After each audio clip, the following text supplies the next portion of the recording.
Hello guys, today I'm going to read you a new book called The Magic Finger. That night, while Mr. and Mrs. Gregg and Philip and William were trying to get to some sleep up in the high nest, Gregg began to blow. The tree rocked from side and everyone was afraid of the nest would fall down. They came in the rain, and rained, and the water ran into the nest and they all was wet as could be.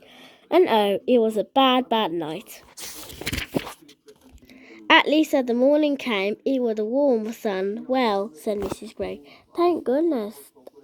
That over, I never want to sleep in the nest again. She got up and looked over the side. Oh my goodness, she cried. Look down there. What is it, my love? Said Mr. Gregg. He stood up and peeped over the side. He got the surprise of his life. On the ground below them stood the four enormous ducks as tall as fully grown human beings, and three of them were holding guns in their hands. One had Mrs. Gregg's gun, one had Philip's gun, and one had William's gun. The guns were pointing right up at the nest. No, called out Mr. and Mrs. Gregg, both together. Don't shoot, please don't shoot. Why not? Said one of the ducks. It was the one who wasn't holding a gun. You're always shooting at us. Oh, but that's not the same, said Mr. Gregg. We are allowed to shoot ducks. Who's allowed to? Who allows you? Said the duck. We all allow each other, said Mrs. Gregg.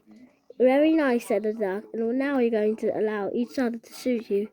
I would have loved to having seen Mr. Gregg's face just then. Oh, please, cried Mrs. Gregg. Our two little children are up here with us. You wouldn't shoot our children. Yes, today you shoot my children, said the duck. You shoot all six of my children.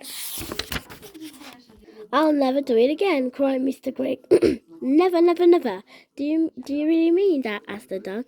I do mean it, said Mr. Gregg. I'll never shoot another duck as long as I live.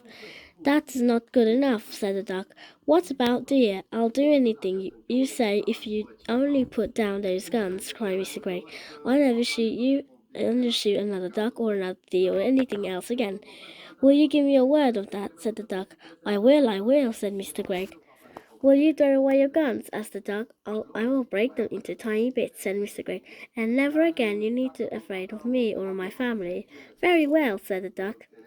You may now come down, and by the way, may I congratulate you on the nest, for a first effort it's pretty good. Mr. and Mrs. Gregg and Philip William hopped out of the nest and flew down. That is the end of the part.